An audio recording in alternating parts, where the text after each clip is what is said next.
जान ही नहीं पा रहे।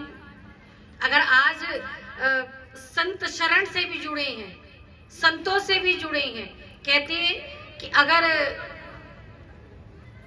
उस सृजन आर की कीमत जाननी हो तो कहते हैं, शास्त्र कहता है कि संतों का संग कीजिए, और संत का संग ही हमें ये बताता है कि उसको हमें कैसे पाना है। लेकिन आज हम संत शरण में तो हैं, लेकिन जैसा भाव हमारा होना चाहिए ऐसा संत के प्रति हमारा भाव आज है नहीं।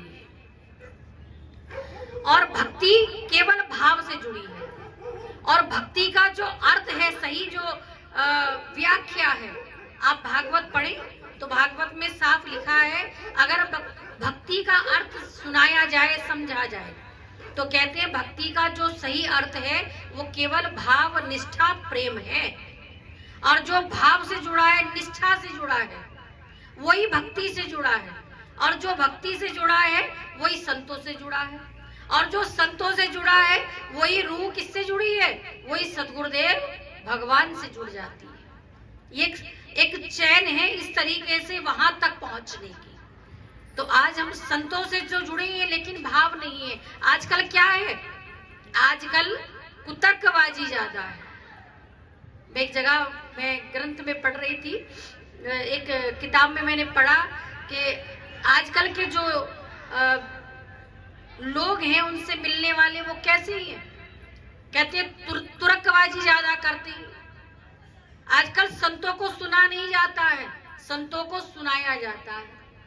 ये आज का नियम है, कलयुग का नियम है। भक्ति का फल क्यों नहीं मिलता है, सत्संग कराने का फल क्यों नहीं मिलता है, बताइए क्यों नहीं मिलता।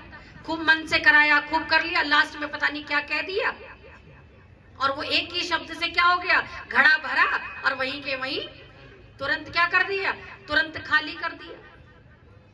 घड़ा भरा भी भक्ति का, और कुछ जुबान से ऐसी बात कह डाली कि तुरंत क्या हो गया, अभिमान में आ गए, और अभिमान में आकर वो काम कर दिया। तो ऐसा भक्ति का घड़ा भरने से भी कोई लाभ नहीं। लाभ तब है कि वो घड़ा भरा ही रहे, तब आने वाले समय में उसका फल प्राप्त होता है। हम वहीं भरते हैं, वहीं खाली कर देते हैं, खूब दान पुण्य करते हैं, आगे जाके तुरंत पता नहीं क्या कह देती है। और आजकल का तो नियम एक बार दान कर दें और जब तक 100 बार कह ना लें उस बात को, पेट की हवा पास नहीं होती है। 100 बार अगर जब तक कह के ना आ जाए तब तक उनके मन में चैन नहीं आता है।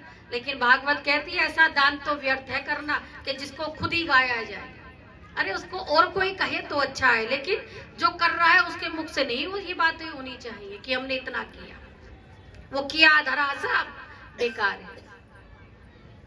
तो एक संत जी थे, एक संत के पास एक सेवक गया, कलयुग का ही सेवक था। कहने लगा महाराज एक सवाल है हमारे मन के अंदर। संत जी ने कहा बताओ क्या सवाल है। कहा हम ये कह रहे हैं कि मानो अगर एकादशी के बाद द्वादशी ना आकर पड़वा आ जाए, एकादशी के बाद द्वादशी ना होकर पड़वा आ जाए तो क्या करना चाहिए। तो संत जी ने कहा ऐसा कभी हो ही नहीं सकता, एकादशी के बाद द्वादशी आएगी, पड़वा आएगी नहीं। कि महाराज अगर आ जाए तो क्या करना चाहिए हमें ये बताओ। संत जी ने दोबारा फिर कह दिया अरे भैया ऐसा हो ही नहीं सकता है कि एकादशी के बाद पड़वा आ जाए। अरे भैया एकादशी के बाद पंचांग का जो नियम है उसके बाद तो द्वादशी आती, पड़वा आएगी नहीं। दोबारा भी कह दिया बेचारे संत जी ने, लेकिन अपनी बात है, अपनी बात बड़ी करता है। कहा नहीं महाराज मान लो अगर आ गई तो क्या होना चाहिए। अब 3-4 बार कहा। अब संत जी भी हमारे रोशन भगत जी जैसे थे, 1-2 बार तो सवाल का जवाब देते रहे। तो जब चौथी बार बोला कि महाराज मान लो अगर पड़वा आ जाए तो क्या करना चाहिए, तो संत जी बोले तो मक्खन के पकोड़े बनाकर खा लेने चाहिए। सच्चे दरबार की कि मक्खन के पकोड़े बनाकर खा लेने चाहिए। सेवक कहने लगा महाराज जी ऐसी कैसी बात कर रहे हो, मक्खन के पकोड़े। अरे महाराज मक्खन के पकोड़े कैसे बनेंगे। तो संत जी कहने लगे जब एकादशी के बाद पड़वा आ सकती है तो मक्खन के पकोड़े भी बन सकते हैं भैया। बोल सच्चे दरबार की। लेकिन संत भी अगर बढ़िया हो तो सेवक के बात का जवाब का सवाल उसी सवाल के जवाब में देता जैसा वो कर रहा है। तो कई बार ऐसा करना पड़ जाता है, लेकिन ये कुतर्कबाजी कोई अच्छी बात नहीं होती है। जो समझाया जाए उसको समझना चाहिए। संत जी ने तुरंत कहा अगर हम ये मानने को तैयार है कि एकादशी के बाद पड़वा आ जाएगी तो तू भी मान ले कि मक्खन के पकोड़े बन सकते हैं, तुझे हमारी बात माननी पड़ेगी। तो सवाल के जवाब कई बार उसी के आधार पर दिए जाते हैं। तो कहने का भाव है कि संतों को सुनना चाहिए, कभी क्या नहीं करना चाहिए, उन्हें सुनाने की कोशिश नहीं करनी चाहिए। उनको समझना चाहिए लेकिन उनको समझाने की कोशिश नहीं करनी चाहिए। और देखिए भागवत भी कहती है, भागवत में लिखा है, कहा है, कहते हैं, भागवत कहती है कि मृत्यु सिर पर सवार होने वाली है। मृत्यु सिर पर एक बार नहीं हमेशा सवार रहती है। और ऐसा जब राजा परीक्षित जी ने सुना कि 7 दिन बाद क्या हो जाएगी, मृत्यु हो जाएगी, किसके डसने से, तक्षक नाग के डसने से। ऐसा सुनने पर राजा परीक्षित के विलासी जीवन का अंत हुआ। और जैसी सुना कि 7 दिन बाद मौत है, तो कहते जितना भी उनके अंदर क्या था, विलास था, वो क्या हो गया, इस बात को सुनने से खत्म हो गया और वे सुधर गया। विलासी जीवन का अंत हो और भक्ति सिद्ध हो पाए तभी जीव अधिकारी बनता है। वैराग्य धारण करके जो बाहर निकल पड़ता है वह संत बनता है और उसे अपने आप सदगुरु आ मिलते हैं। कहते हैं एक सदगुरु को मिलने के लिए, एक संत को मिलने के लिए क्या करना पड़ेगा, पहले स्वयं को संत बनना पड़ेगा। पहले खुद के आचार विचार अच्छे कीजिए। लेकिन हमारी इच्छा क्या है, मैं कई बार कहा करती हूँ, आज का मानव अच्छाई और सच्चाई 2 चीजें हैं। लेकिन उस अच्छाई और सच्चाई को कहाँ ढूंढता है, बताइए कहाँ ढूंढता है, दूसरों में ढूंढता है। इन दोनों चीजों को दूसरों में ढूंढ रहा है। लेकिन शास्त्र कहता है अगर अच्छाई और सच्चाई आपके अंदर नहीं है तो क्या हो सकता है, कहते आपको पूरे ब्रह्मांड में आप कहीं भी चले जाना, आपको अच्छाई सच्चाई 2 चीजें औरों के अंदर प्राप्त नहीं हो सकती है। इसलिए पहले स्वयं के अंदर गुण पैदा कीजिए, तब दूसरों के गुण और अवगुणों को देखना सीखिए। लेकिन और एक जगह पर साफ लिखा है, काय बुरा जो देखन में चला बुरा ना मिलिया कोई, कि बुरा जो देखन में चला बुरा ना मिलिया कोई, और जब दिल खोजा आपना तो हमसे बुरा ना कोई। शास्त्र कहता है, महापुरुषों की वाणी कहती है कि अगर बुराई है सबसे पहले तो कहाँ पर है, बोलिए कहाँ पर है, कहाँ है, हमारे पहले अंदर है। लेकिन हम दूसरों के अंदर पहले देखते हैं। पहले अपने अंदर की बुराई को निकाल दिए तो बुराई कहीं नजर नहीं आएगी आपको। कहते हैं नजारे बदलो तो नजारा अपने आप बदल जाता है, नजर बदल लो तो। और नजर में ही खोट हो और नजारा कितना भी सुंदर क्यों ना हो, लेकिन उसमें सुंदरता नजर नहीं आ सकती है। तो अच्छाई और सच्चाई पहले अपने अंदर उत्पन्न कीजिए।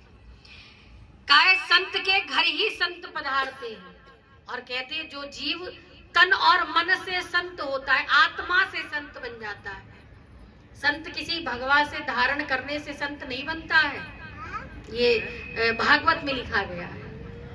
कहते किसी चंदन टीका माला कंठी माला को पहनने से कोई संत नहीं बनता है।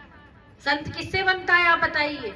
संत आत्मा से बनता है, वाणी से बनता है, विचारों से बनता है, संस्कारों से बनता है। और जिसके अंदर आचार विचार जिसके अच्छे हैं, भागवत साहब कहती है कि वो गृहस्थ में रहकर भी एक संत है। और तुकाराम नामदेव ये कौन हुए? ये भी तो आप जैसे गृहस्थ में हुए। लेकिन कौन थे? इनके आचार विचार बहुत अच्छे थे। इसलिए गृहस्थ में रहकर भी, कबीरदास कौन थे? गृहस्थी थे। रविदास कौन थे? गृहस्थी थे। लेकिन आचार विचार इतने प्रबल थे, भक्ति इतनी प्रबल थी कि गृहस्थ में रहते हुए भी क्या थे? एक संत थे, एक सिद्ध पुरुष हुए समय के, खुद भी जगे और दूसरों को भी जगाया कि संत के घर ही संत पधारते हैं। तुम संत बनोगे तो तुमसे भी संत आ मिलेंगे। और कहा है जिस दिन तुम संत बन जाओगे, जिस दिन तुम्हारे अच्छे विचार हो जाएंगे, जिस दिन तुम्हारी वाणी सुधर जाएगी, जिस दिन तुम्हारी वाणी भक्ति प्रबल हो जाएगी, कहते आपको गुरु को, सदगुरु को ढूंढना नहीं पड़ेगा। कहते गुरु और सदगुरु स्वयं ऐसे बालक को क्या कर लेते? ढूंढ लेते हैं। और ये प्रमाण है कि राजा परीक्षित जी को, सुखदेव जी को ढूंढना नहीं पड़ा।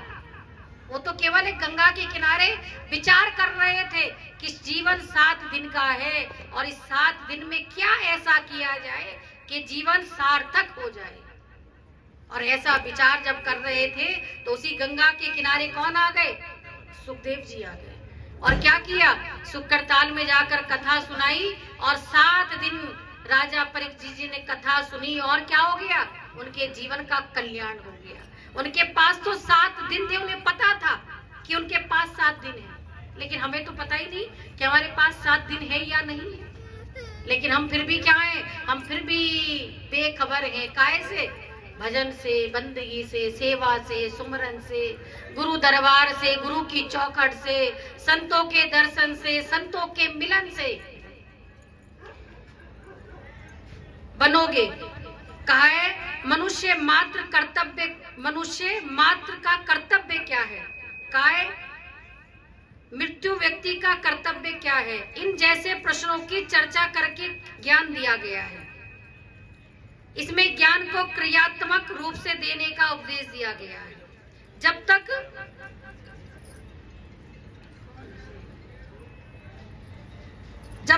शब्दात्मक, यानी जब तक हमारी शब्दों में भक्ति है तब तक शांति नहीं मिलेगी। जब वे क्रियात्मक हो जाती है, यानी हमारी क्रिया में आ जाती है, तो कहते हैं वो सक्रिय हो जाती है, तभी शांति प्राप्त होती है। और अगर शांति को पाना है तो कहते हैं संतों की शरण में जाइए। और आज हम संत की शरण में हैं। आज उसकी तरफ से तो कोई कमी नहीं है, लेकिन कमी है तो कहां से कमी है? हमारे खुद के अंदर कमी है। क्या कहा? एक भजन बोलिए। नहीं उनकी कमी रह गई, उनकी करुणा में कोई कमी है नहीं, उनकी करुणा में कोई कमी ही नहीं, योग्यता में हमारी कमी रह गई, योग्यता में हमारी कमी रह गई, योग्यता में हमारी कमी रह गई, योग्यता में हमारी कमी रह गई, उनकी ममता में कोई कमी है नहीं, कोई कमी ही नहीं,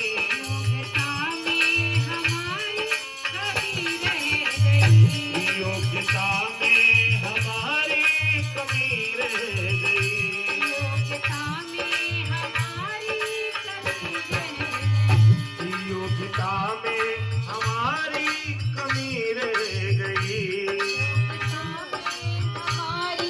कमी रह गई,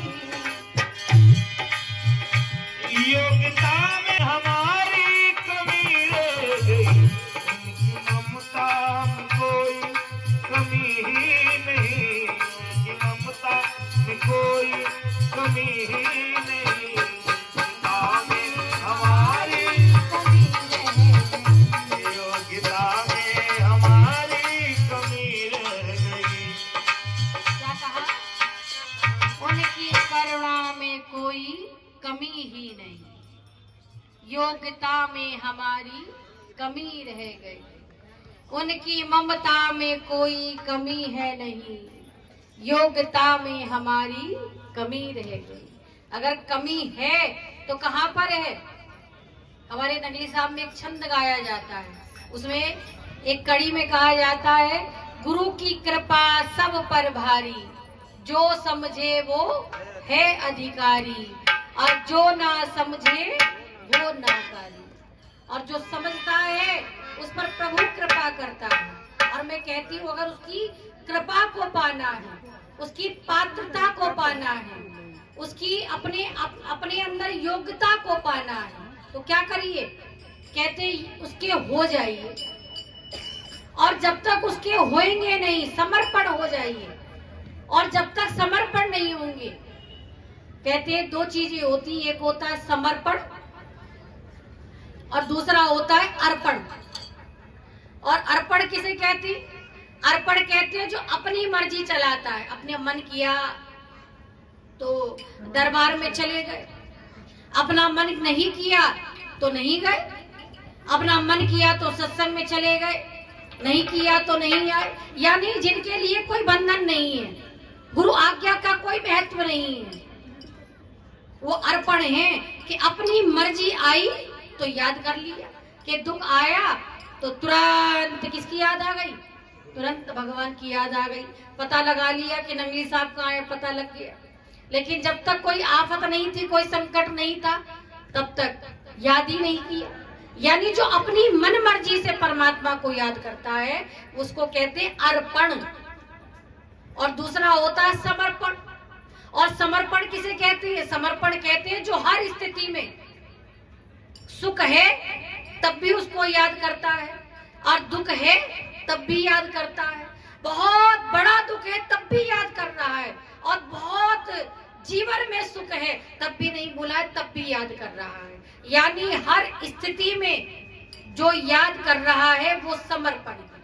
और कहते हैं समर्पण हो गए तभी जीवन सार्थक हो सकता है। मैं कई बार एक उदाहरण दिया करती हूँ कि जैसे समर्पण कैसा, कि जैसे कोई प्रॉपर्टी है आपकी, कोई मकान है, आपका खेत है, आपका घर है, आपका कोई बंगला है, और उस जमीन पर, उस बंगले पर क्या कर ले कोई अनैतिक, क्या कर ले, जाए रहने लगे और कब्जा कर ले। और आपको पता लगे अरे भैया हमारी जमीन पर, हमारे मकान पर तो क्या हो गया है, बड़ा भारी कब्जा हो गया है। और गए देखा, पता लगाने की, देखे कब्जा करा किसने, तुरंत गए देखा अरे भैया ये तो घर हमारा है, ये मकान हमारा है, और तुम इसमें क्यों रह रहे हो, चलो हमारा मकान खाली करो। एक बार कहा, 2 बार कहा, 10 बार कहा, 50 बार कहा, लेकिन घर खाली कर ही नहीं रहा है, और बड़े दबदबाव में रखता है और कहता हम खाली नहीं करेंगे। और इतनी बार कहने पर भी अगर घर खाली ना हुआ हो, वो बंगला खाली ना करे, तो जिसका बंगला है वो क्या करेगा? बताइए क्या करेगा? अपने से कोई बड़े को ढूंढेगा कि नहीं ढूंढेगा? कि कोई प्रधान हो नगर का, कोई बढ़िया पैसे वाला हो, कोई बहुत बड़ा जमींदार हो, कोई दबंग व्यक्ति हो, उसके पास जाएगा और कहा भैया ऐसे ऐसे हमारे बंगले पर क्या कर लिया है, अनैतिक कब्जा कर लिया है, और आप हमसे जरा दबंग हैं, आप हमसे बड़े पैसा वाले, हमसे बड़े जमींदार हैं, और उससे रिक्वेस्ट करेंगे भैया जाओ, चलो हमारे साथ, हमारी मदद करो, हेल्प करो, और क्या करो, वो बंगला खाली करवा दो।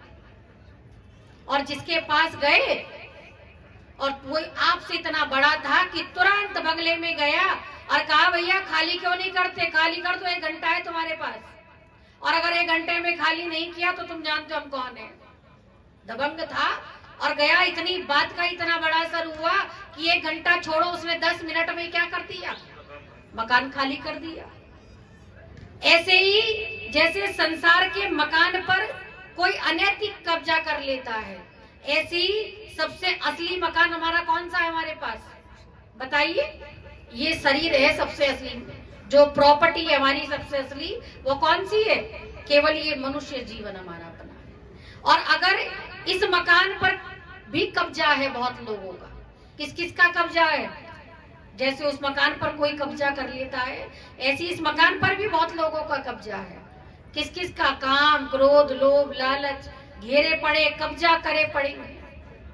लेकिन सत्संग में जाए और इच्छा उत्पन्न हो जाए कि अरे अब ये कब्जे छूटने चाहिए, ये मोह ममता छूटनी चाहिए, अब ये बंधन रहना नहीं चाहिए, तो कहाँ जाना पड़ेगा?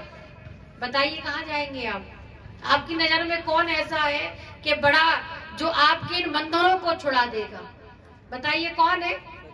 कहते अगर इन बंधनों को छुड़ाना है, ऐसे इस मकान पर जो कब्जा, उन कब्जों को छुड़ाना है, तो शास्त्र कहता है, भागवत कहती है कि कहाँ जाइए? अपने से बड़े किसी संत सतगुरु के शरण में चले जाइए। और जब उसकी शरण में जाओगे तो क्या हो जाएगा? समर्पण हो जाओगे तो धीरे धीरे क्या हो जाएगा? सत्संग के माध्यम से धीरे धीरे सारे कब्जे क्या हो जाएंगे? खत्म हो जाएंगे। और जब कब्जा खत्म हो जाएगा तो प्रेम कैसा हो जाएगा? हमारा प्रेम भी श्री सद्गुरुदेव भगवान से, श्री ठाकुर जी से कैसा हो जाएगा? जैसे सूरदास का प्रेम था किससे? श्री ठाकुर जी से था। और कहते हैं ये जो जितने भी महापुरुष हुए, जितने भी संत हुए, इन्होंने क्या किया? इन्होंने अपने आप को समर्पण कर दिया था। और जो समर्पण हो जाता है उनके समस्त कब्जे परमात्मा क्या कर देता है? छुड़वा देता है।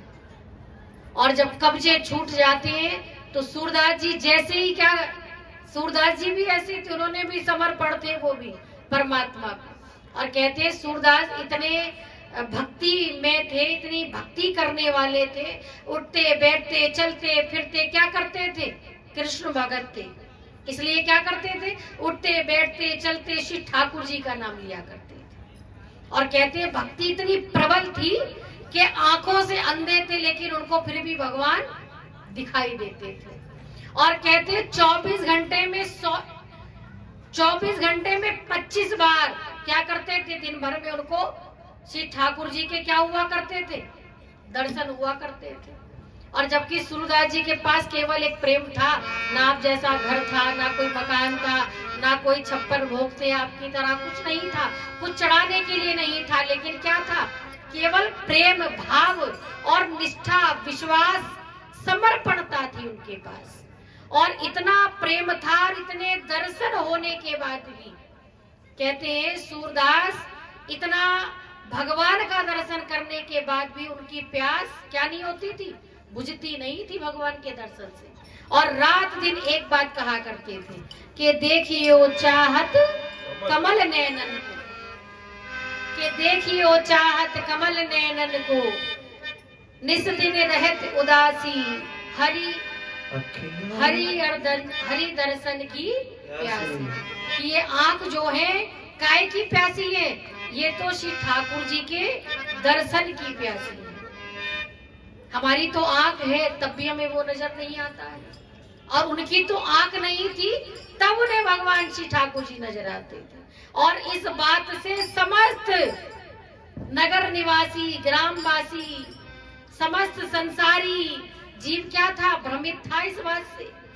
और समस्त संसार ये कहता था कि अरे ये जो सूरदास है इसकी आंख है लेकिन ये झूठ बोलता है कि हमको दिखाई नहीं देता है। और कई लोग तो उनसे बहुत सवाल किया करते थे, बहुत उनके बारे में बात बनाया किया करते थे, बहुत बातें करते थे, लेकिन सूरदास सुनते थे और सुनकर भी क्या करते थे? अनसुना कर दिया करते थे। और ये युगों युगों से चला आया है।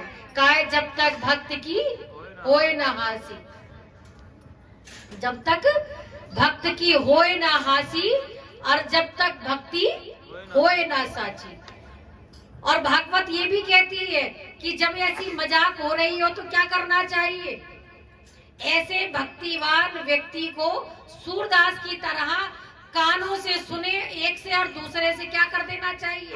उसको निकाल देना चाहिए, उस बात पर अमल नहीं करना चाहिए, सुनना नहीं चाहिए। और भागवत कहती है अगर सुनना शुरू कर दोगे तो क्या हो जाएगा? भागवत के बीच में एक दृष्टांत लेते हैं कि भागवत में एक दृष्टांत दिया है कि एक कुआं था, कुआं, और उस कुआं में कौन थे? कई सारे मेंढक रहते थे और उसी में रहते टट्टर करते रहते थे। उसी कुएं में घूमते रहते थे और बाहर का कुछ देखा ही नहीं था। तो एक दिन जितने भी मेंढक थे कुएं के, सब कुएं के मेंढकों ने एक मीटिंग बनाई, एक मीटिंग रखी और एक योजना बनाई। और मीटिंग में ये योजना पास की कि हम इसी तमाम जीवन हमारा कहाँ गुजर गया, इसी कुएं में गुजर गया। और ऐसा विचार करो कि इस कुएं से क्या करा जाए, बाहर निकला जाए, बाहर की दुनिया देखी जाए और सब एक साथ चलेंगे।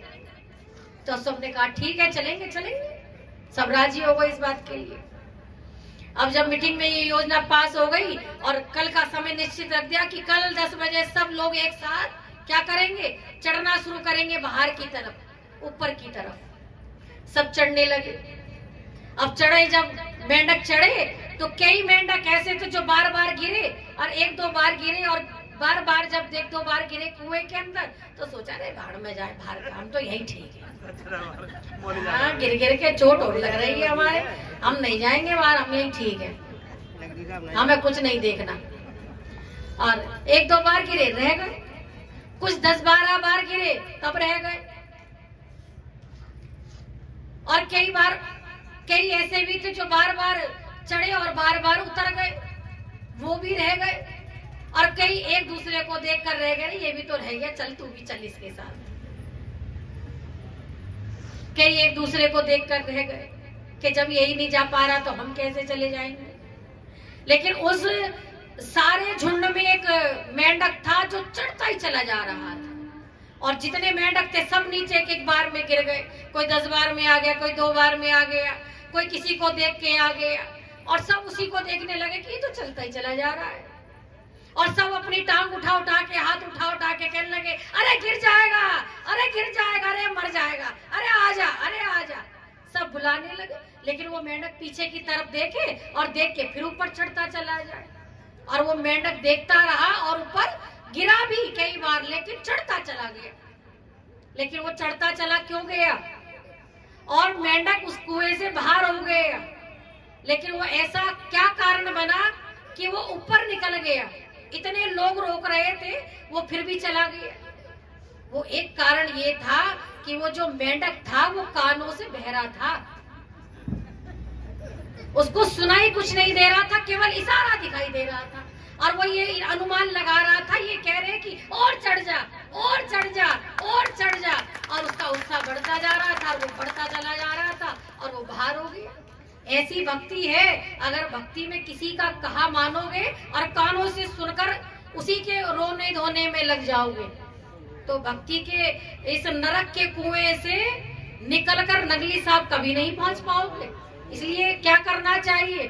अगर गुरु शरण तक पहुंचना है, सदगुरु की चौखट तक पहुंचना है तो क्या करिए? इस संसार की बातों को सुनना बंद कर दीजिए और क्या बन जाइए? इन कानों से बहरे बन जाइए। और भागवत साहब कहती है, बहरे बन जाओगे तो भक्त बन जाओगे, और कानों से सुनते रहोगे तो भक्त कदापि बन नहीं पाओगे। क्योंकि संसार है, ये भटकाता है, कभी मंजिल तक नहीं पहुंचाता है। तो सूरदास भी ऐसे ही थे भैया, उसी मेंढक की तरह।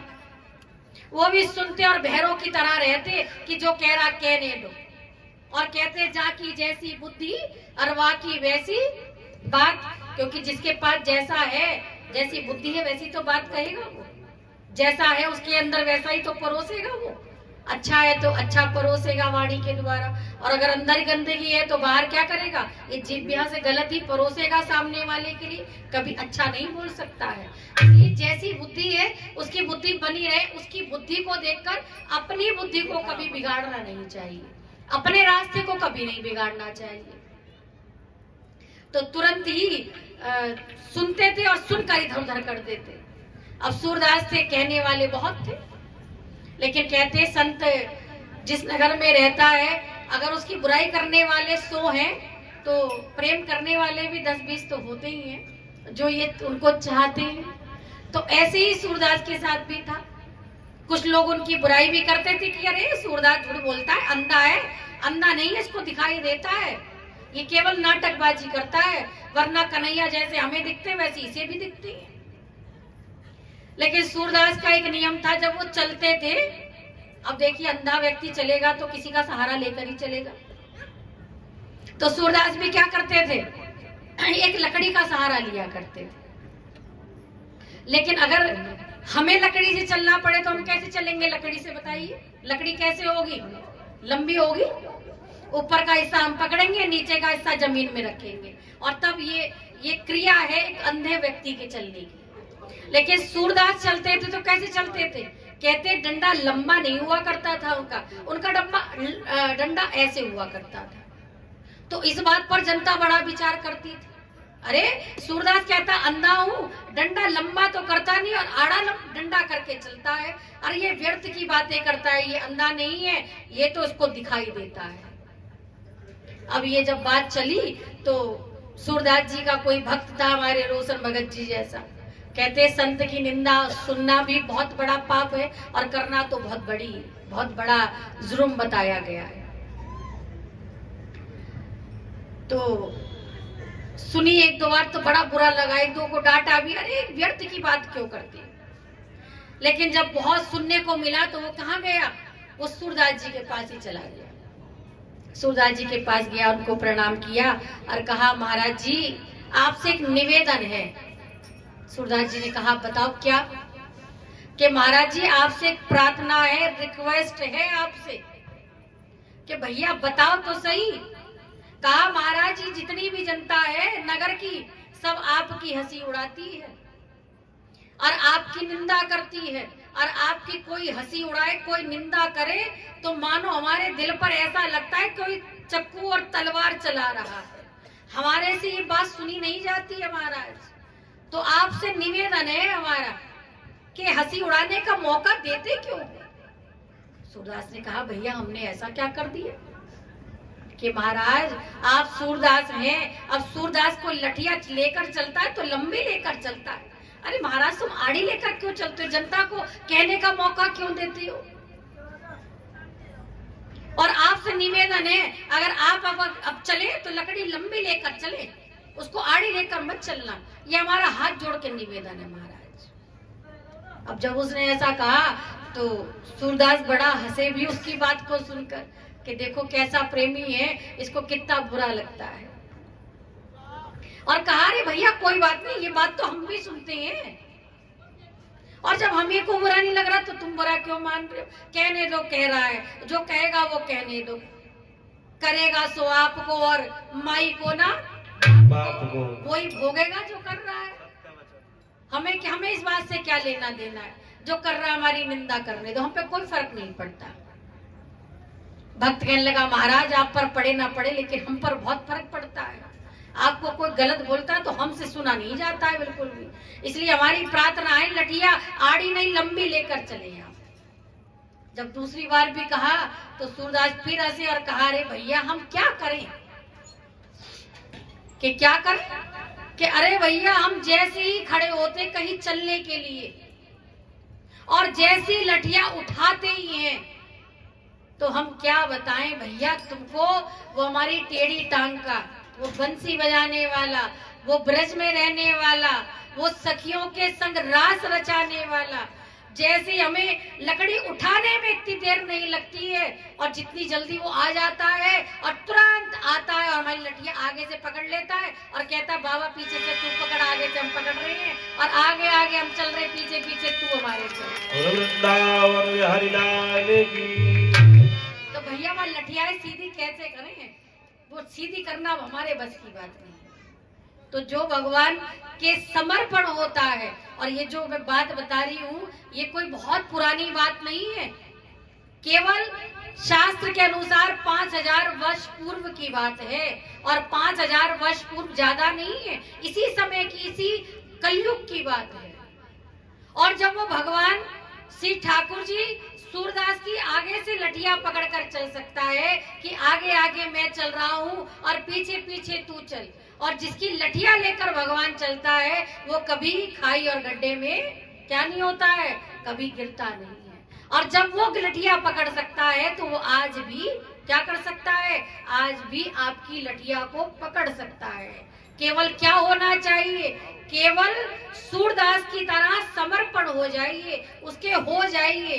और जिस दिन हो जाओगे उस दिन क्या हो जाएगा, जिस दिन हो गए उस दिन सूरदास की तरह दर्शन देने में, आपका कार्य बनाने में, आपके आगे चलने में, आपकी बिगड़ी को बनाने में। मैं कहती हूं कि अगर जीव समर्पण हो जाए तो गुरु की कृपा, प्रभु की कृपा, सदगुरु की कृपा, मैं कहती हूँ फूल तोड़ने में समय लग सकता है। फूल कितनी देर में तोड़ा जाता है, जरा सी देर में। कहते हैं डाली से फूल तोड़ने में समय लग सकता है, एक पलक को झपकने में समय लग सकता है, और कहते कॉपी का पन्ना पलटने में समय लग सकता है, लेकिन उसको रक्षा करने के लिए, आने के लिए समय इतना भी नहीं लगता है। लेकिन उसके लिए क्या करना पड़ेगा, इसके लिए उसका होना पड़ेगा, उसका हो जाइए, उसके बन जाइए, तब ऐसा हो सकता है। और जब तक बनेंगे नहीं, जब तक अर्पण है, हम अभी समर्पण नहीं है। और जिस दिन समर्पण हो जाएंगे ऐसी स्थिति हमारी भी हो जाएगी। लेकिन ऐसी स्थिति कब होती है, जब संत की कृपा होती है।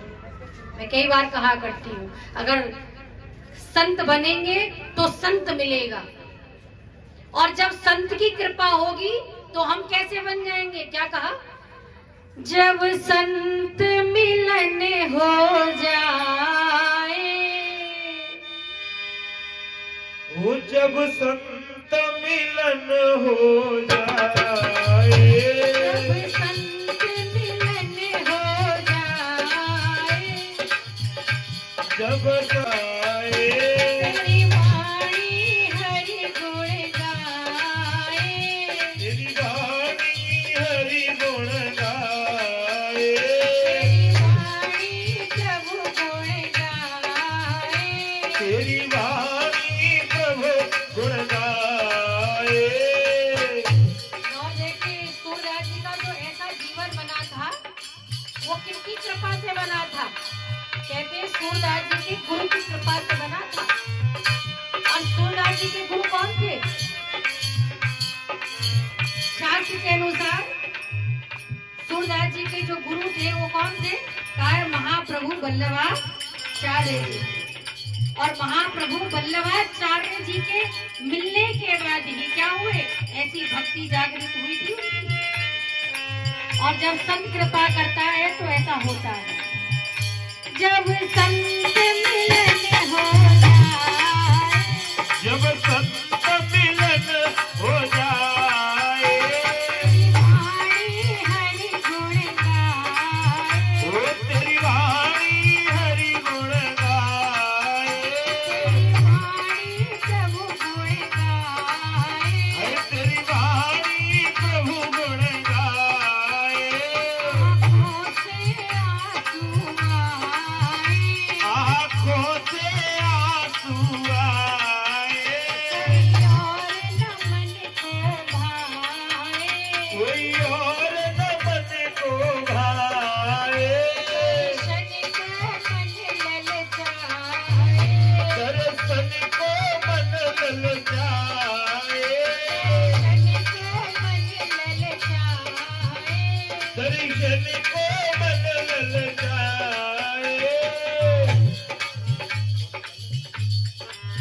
ओ दर्शन को मन ललचाए।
ज्योत जले है, जगमग जगमग ज्योत जले, जगमग जगमग ज्योत जले, सरों में गंगा की धार गुरूजी प्यारा सजा है तेरा द्वार गुरूजी, प्यारा सजा है तेरा द्वार गुरूजी। जब सबका मिलन हो जाए, तेरी वाणी हरि गुण गाए, उधव समझ लेना, उधव समझ लेना, अब हरि से मिलन होगा, समझ लेना, अब हरि से मिलन होगा। जब सत्य मिलन हो जाए, तेरी वाणी प्रभु गुण गाए। प्रार्थना करते करते आंखों से अश्रु बह निकल आए। कोई और ना मन को भाए कि कहीं बैठने का, कहीं जाने का क्या ना करे, कहीं और मन भागे ना, कोई और ना हमको भाए। दर्शन को मन ललचाए कि दर्शन करने से, नगली साहब जाने से मन ही ना भरे कि जाए और दोबारा मन कराए कि दोबारा चले जाए। जब ऐसा मन हो जाए, भजन पर बैठे और भजन का समय पूरा हो जाए, लेकिन भजन से उठने का मन ना करे। माला लेकर बैठे, माला 108 की गिनती पूरी हो जाए, लेकिन माला छोड़ने का मन ना करे। सत्संग में बैठे हो और सत्संग समाप्त हो जाए, लेकिन वहां से हिलने का मन ना कर रहा हो।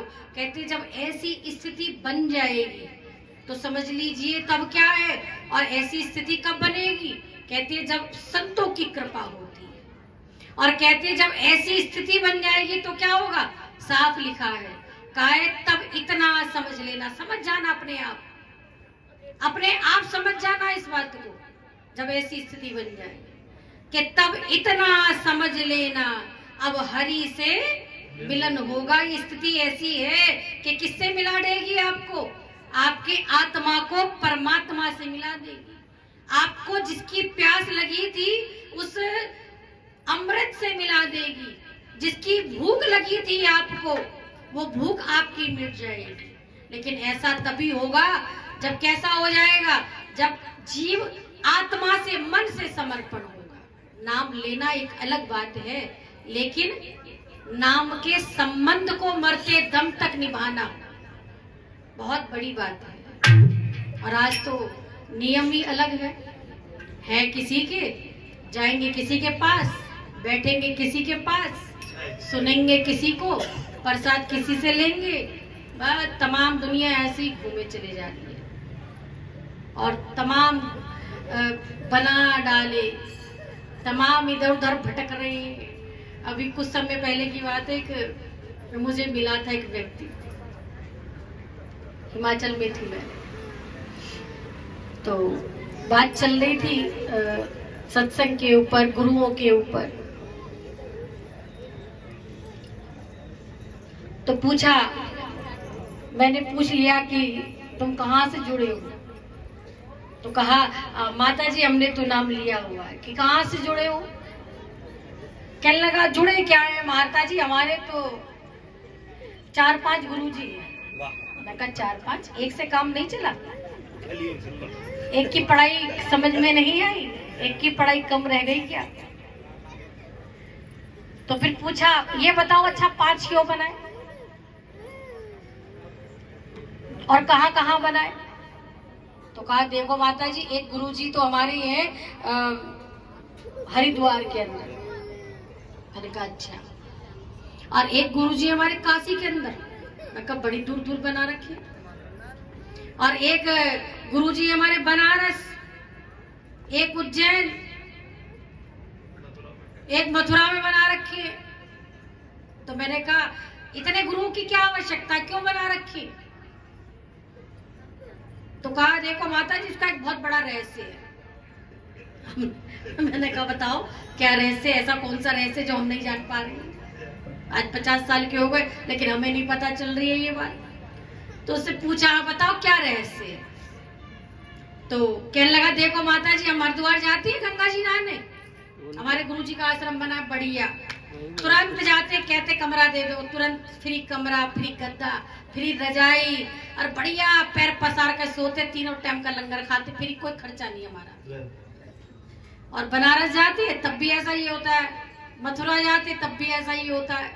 तो मैंने कहा, तो तुमने गुरुजी ज्ञान के लिए नहीं बना रखे, तरने के लिए, तुमने तो गद्दा, रजैया, कमरा और लंगर खाने के लिए बना रखे। और यथार्थी सत्यता है, आज इंसान ऐसी भटक रहा है, और जब ऐसा ही जीव भटका रहता है तो उसको मंजिल प्राप्त नहीं होती है। और सुनकर भी इतना मुझे दुख हुआ कि देखो सोच क्या है मानव की, कि केवल संतों से इसलिए जुड़ रहा है कि लंगर फ्री मिल रहा है, मतलब से जुड़ रहा है कि जाएंगे तो होटल का कमरा नहीं लेना पड़ेगा, होटल पे खाना नहीं पड़ेगा। और कहा, महाराज जी अपने गुरुजी को 100 रुपए देते हैं, बस तुरंत सारा सब 100 रुपए में मिल जाता हमें। और कई बार तो हम वो भी नहीं देते, चुपचाप चले आते हैं। लेकिन भैया क्या अच्छा कर रहे हैं आप? नहीं, आप तो अपने सर पर बोझ चढ़ा रही हैं, आज अपने ऊपर बोझ लाद रही हैं। ऐसा विचार अच्छा नहीं है। भागवत कहती है, एक के हो तो एक के रहिए, एक के बने हो तो एक के बने रहिए। और एक नाव में बैठोगे तो पार उतर जाओगे, और 2-2 नाव में बैठोगे, 5-5 में बैठोगे तो भैया कुछ नहीं होने वाला है। डूबना निश्चित है उस व्यक्ति का जो 5-5 और 6-6 नाव में पैर रखता है, यहाँ भी भाग रहा है, वहां भी भाग रहा है, वहां भी भाग रहा है। और जो इधर उधर भागता है, जिसका हमारे स्वामी जी कहा करते थे, जो धर्म पत्नी कौन होती है बताइए? जो एक पति की होती है, उसी का ही संसार में सम्मान होता है, उसी को ही समाज सम्मान तरीके से देखता है। उसी जो मर्यादा में रहती है उसको धर्म पत्नी कहा जाता है। और जो एक पति की ना होकर कई पति की होती है, क्या उसको भी समाज में सम्मान मिलता है? बताइए, नहीं मिलता। उसको क्या कहा जाता है? कहते अरे वैश्या है ये, तो कहा जाता है कि नहीं कहा जाता है? ऐसी जो एक गुरु का है वो सेवक है, और जो कई कई गुरु के डोल रहा है, कई कई जगह जा रहा है, वो सेवक नहीं है, वो तो जीवन अपना नरक की ओर लेकर जा रहा है। ऐसा जीव सीधे नरक में जाकर गिरता है। काय सतगुरु नाम जहाज है, चढ़े सो उतरे पार। कौन पार उतरेगा? जो एक ही का है, जो एक ही का बनकर रह गया है, जो एक ही चौखट से जुड़ा है, जो एक ही की आज्ञा में रह रहा है। कि सतगुरु नाम जहाज है, चढ़े सो उतरे पार। अब नाव में तो बहुत सारी जगह, बहुत सारे लोग हैं बैठे। देखिए, सतगुरु एक है और नाव सबकी एक है, पार उतारने वाला सबका एक है। केवल यहाँ संसार में क्या है, हम जैसे टीचर अलग अलग हैं, ऐसी क्लास अलग अलग है, टीचरों का समझाने का तरीका अलग अलग है, नाम देने का तरीका अलग अलग है, शिक्षा देने का तरीका अलग अलग है, लेकिन जहाज सबका एक है। कोई राधा स्वामी, कोई निरंकारी, कोई रविदासी, कोई कबीरदासी, नाना प्रकार के संप्रदाय हैं, नाना प्रकार के मत हैं, और सब उन मतों संप्रदायों से जुड़े हैं, लेकिन सब कौन से जहाज में चढ़े हैं? एक ही जहाज में चढ़े हैं। तो जितने भी चढ़े हैं पूरे समस्त संसार के जीव, तो क्या जितने जहाज में चढ़े हैं सब तर जाएंगे? बताइए, जवाब दीजिए। ऐसा नहीं है कि मौली जागरा बोलना नहीं जानता है, तो जानता भी, माइक दे दो हाथ में बस। बताइए, जितने चढ़े हैं वो सब उतरेंगे पार? नहीं, नीचे लाइन में साफ लिखा है, हम पढ़ते हैं लेकिन हम समझते नहीं है विनती और आरती को। अगर आरती विनती भी अगर हमने समझ ली ना व्याख्या के साथ, तो मैं कहती हूँ सत्संग सुनने की आवश्यकता नहीं है, लेकिन हम करते हैं, समझते नहीं है, हमें पता ही नहीं है। केवल हमें तो कहने से, रोजाना का नियम पूरा करने से मतलब है कि सतगुरु नाम जहाज है, चढ़े सो उतरे पार। नीचे लिखा है, जो श्रद्धा कर सेव दे, कि जिस दिन से नाम लिया और अंत तक, मरते दम तक एक ही का बना रहे, एक ही की आज्ञा में रहे, एक ही की चौखट पर चूमे, एक ही की चौखट पर जाए, एक ही को मानकर अपना माने। काहे ऐसे व्यक्ति कि जो श्रद्धा कर सेव दे और मेरे सतगुरु पार उतारन हार। ऐसी सेवक का क्या करता है, सतगुरु हाथ पकड़ता है और क्या कर देता है,